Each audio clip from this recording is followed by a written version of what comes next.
Hey, everybody, and welcome back to the show. So, a lot of questions have been coming our way, and the question is, oh my gosh, are we headed towards an economic collapse? Okay, so there's a lot. There's a lot of information out there. Whether you look at Attom, whether you look at some of the other reporting as far as, let's see, here's Zillow, Redfin. Take a look at FHFA. Take a look at, what Fannie and Freddie are predicting, and everybody else out there in the world providing their 2 cents. And you know what? At the end of the day, even though we can look back and we can say, hey, here's what happened in the past, but it's inconsistent with what we're seeing today. So really, at the end of the day, everybody's guessing. Everybody is, and including ourselves, right? I'm not immune to that. But here's the thing. We've got a pretty good track record, all things considered, and we do keep things local. Sure, I don't report on the national market. I will pull in national statistics. Yes, we will look at residential sales only, condos, multifamily, other kinds of properties. Those are on a different report. Let us know. Just either email me, text me. You can go ahead and request it by posting down below if you want those reports. But in the meantime, let's deal with residential, and let's talk a little bit about what the heck is going on. So when we take a look at everything that is, well, let's just talk about, there we go. Let's talk a little bit about what we need to accomplish to make sure that you make the best business decision. So like, subscribe, share, make sure that you're, asking the questions, because this is free. Understand, if you don't ask questions, well, I can't answer them. So let's take a look at our first slide. When we actually take a look at what is going on with new on market, you can see we had 1,284. Friday always being our biggest, day on market as far as number of sellers or new listings coming on market. But look, 1,406 went pending already. So we're still taking off more homes than what is coming on market. Then you can see we have 1,249 of those homes actually now have closed. And you're going to see those numbers, well, during the week, they bobble up and down, but we will see that consistent pattern. Sure, we, without a doubt, are not seeing the volume of sales that we have seen historically. And part of that is because of interest rates. That's one. Two, we do have a very low inventory, which is really what has helped to prop up values. A lot of people say, hey, there's a lot of similarities to 2008, 2009. And I'm like, yes and no. We're not seeing 2008 numbers because we don't have a lot of the crazy lending that happened in the 2003 through 2005-6 timeline, especially 2005 through 2007. We're not doing 120%, 105% loans. We're requiring, the more down payment, more of the 10, 15, 20% down. Now, there are some folks out there that are saying, George, back then they were putting on average 20, 22% down. Yes, that is correct when we talk about 10 years, 15 years ago. And they're like, well, we're only doing 15, 18% is the average right now. Yes, that is correct, because if you're able to put 15% down, not get MI, that allows you a little bit more of the affordability and to keep our dollars in our pocket, especially when interest rates were basically 2%, 1.8% less a year ago than they were. Well, okay, that makes utter financial sense. But that doesn't mean that they're not well qualified. And so even though there's a debt to income ratio that a lot of economists are saying, hey, we're capping out at a higher debt to income ratio. Sure, affordability sucks right now, hands down. Is that going to change? Well, we're predicting that as the Feds, I think, which will pivot in Q4 or come very close to it, pivoting meaning that they will actually start to reduce the Fed rate. Remember, Fed rates have nothing to do with mortgage rates, but as they reduce their Fed rate, they start to head in a downward trend as they are now seeing that they are having the slowing effect on inflation that they were looking for. Yes, I think they're going to overshoot it just a little bit. I think they're going to go past what they technically should, but that will bring them down to the 2% or lower inflation rate that they are targeting versus its crazy number where it's at today, which is probably closer to about between 9 and 12%, depending on which metrics you include, because a lot of the metrics, they exclude what I think are critical things, which takes it from the 9 to about 11%.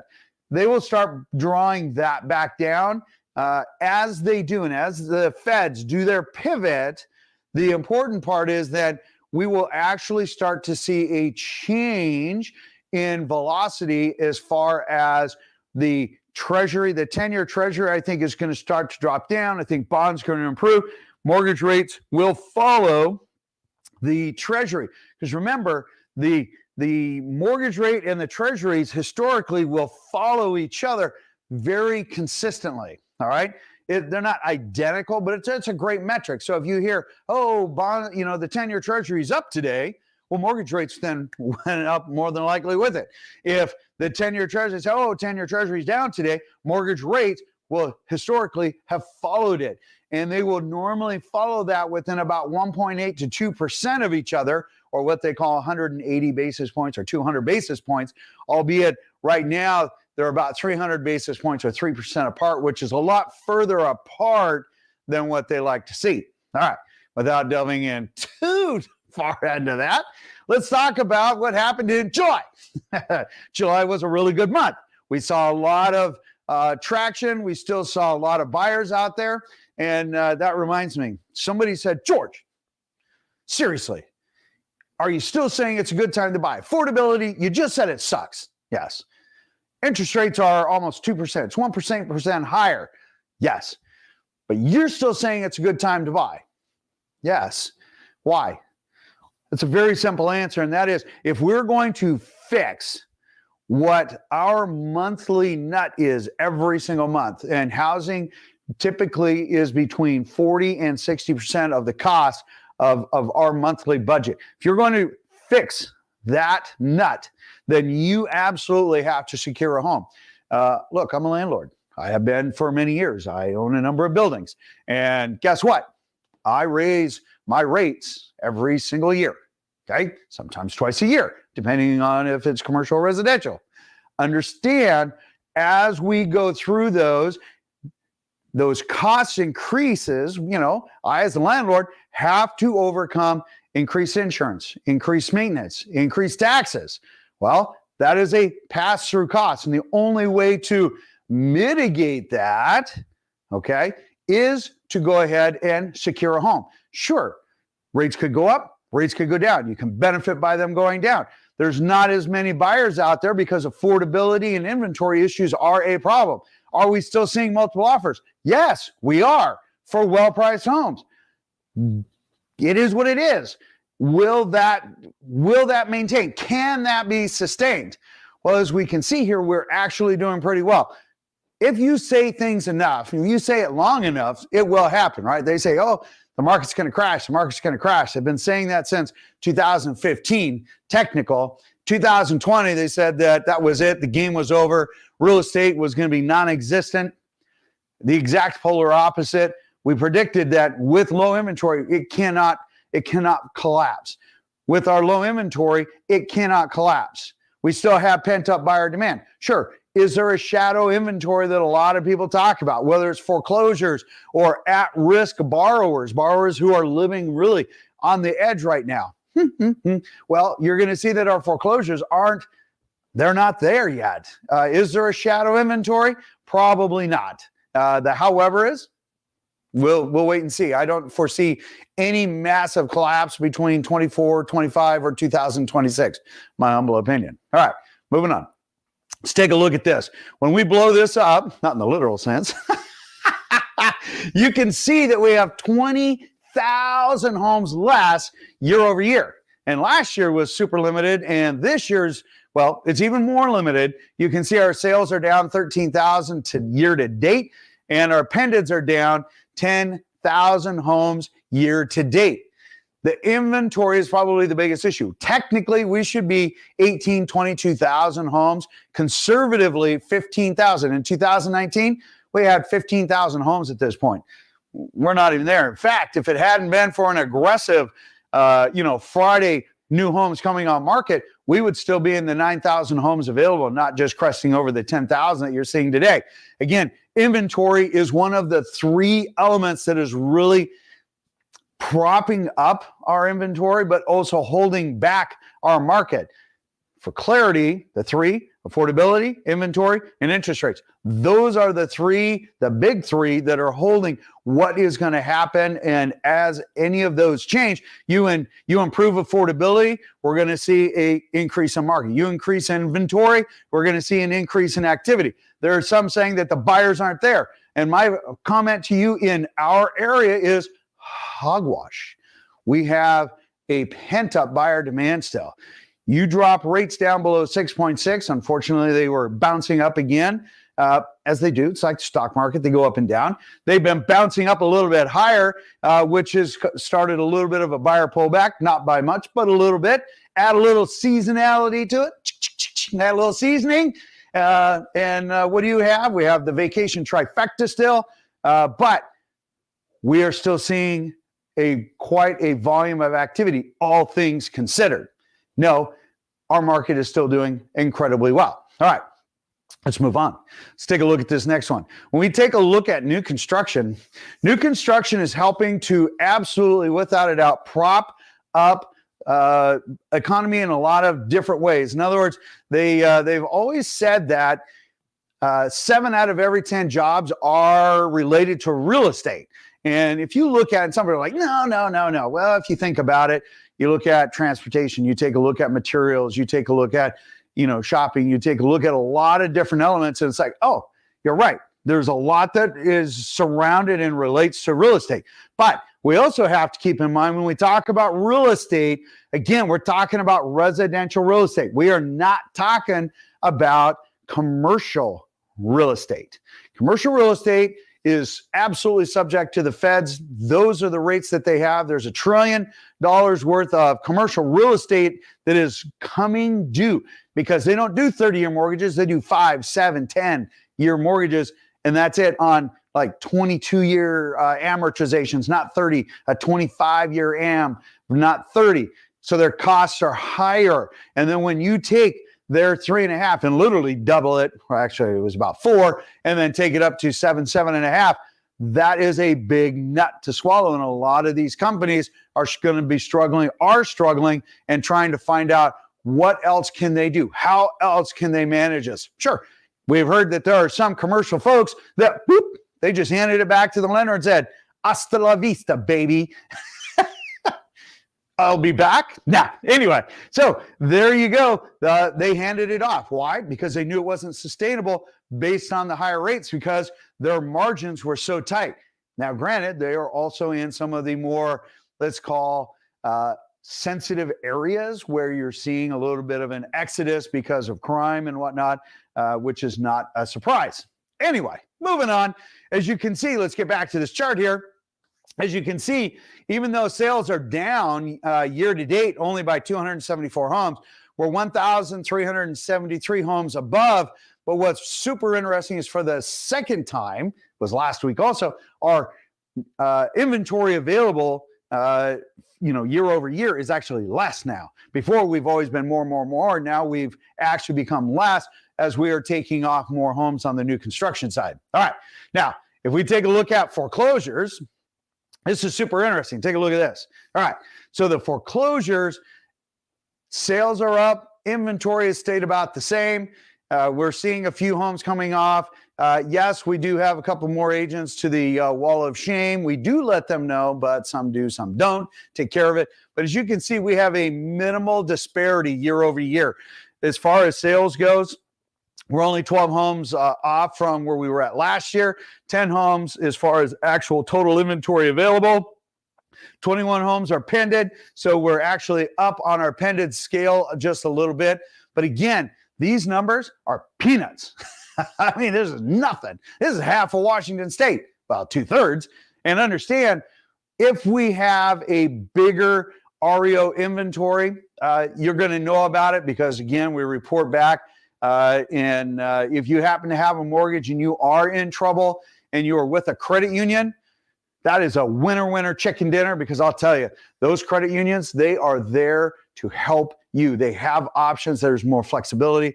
They are awesome. That's one of our favorite clients who are working with credit unions, because they actually care about their members and the people that they work with. And that's what it's about, man. That's why we give back. That's why we do so much with Seattle Children's Hospital.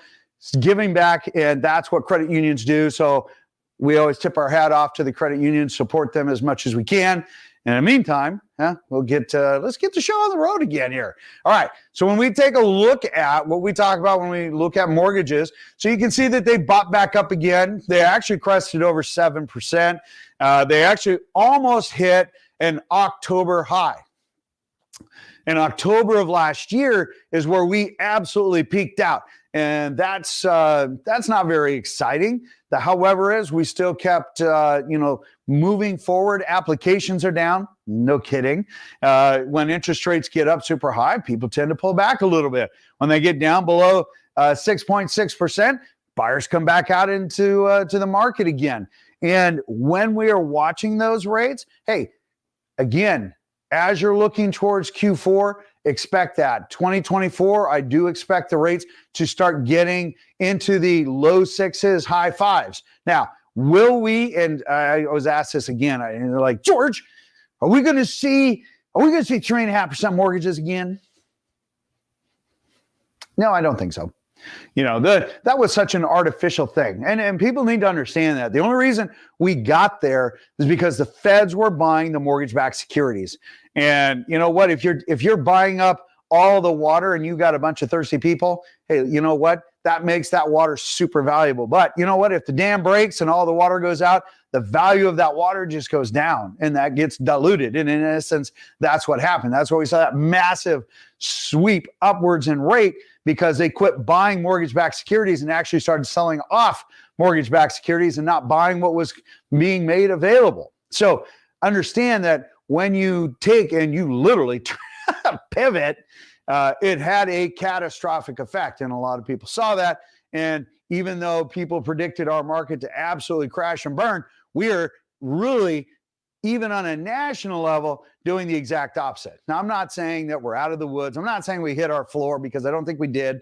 And I'm not saying that we're not going to have future issues, but it will be very interdependent on inventory, affordability, and interest rates. Interest rates are going to have and be affected by the economy, by what the feds are doing, because even though they don't control mortgage rates, they do affect them, right? And as far as inflation in our numbers. Anyway, moving on. All right. Let's talk a little bit about what's going on. So the month of August, here we go. For those kite flyers, and we actually know quite a few of them, hey, understand kite flying is going to be a big thing down in Longview on the coast. Super amazing to go out there. That's going to be August 21 to the 27th. Make sure that you are planning for that. Chomp is so much fun. It's free. Here's the thing. It's all of your local restaurants. I mean, it's free to go there. The food's not free. It's at Marymore, which is a massive place. Tons and tons of fun places to walk. You have your what the heck is that? The farmers market, restaurants. Absolutely, just a utter kick in the pants, and you get to try all different kinds of things. BECU, Boeing Employees Credit Union, they have Zoo Tunes, right? With your, the tickets and whatnot. You can see a concert and, of course, Save the Critters, and that is super cool. They have tons of shows, and I will post all of these links. And then as we get to the end, of course, who could not avoid the Washington State Fair? That is just an absolute kick in the pants, because you got to get the scones. Got to. That's just a got to. And you got to get some of the other bad things like the onion burger and things like that. There's bad things. And then, of course, go on some rides and you get to, anyway, just kidding. Anyway, so it's a fun place. Great things. We'll post these links. And there's a lot of concerts that are happening this month. If you want some additional information, just ask. And we'll also send you links for other things that are coming up. But in the meantime, remember, subscribe, share, like this. Hey, listen, when you subscribe, I just can't say thank you enough for supporting the channel, for everything that we try and do, because here's the thing, it's free and we try and give you really solid information so you have a local knowledge of how best to protect you and your family. In the meantime, subscribe, smash that subscribe button. Almost didn't get that out. And have a beautiful day. Take care. Oh, it's a little cooler. Go for a walk. Have a great day.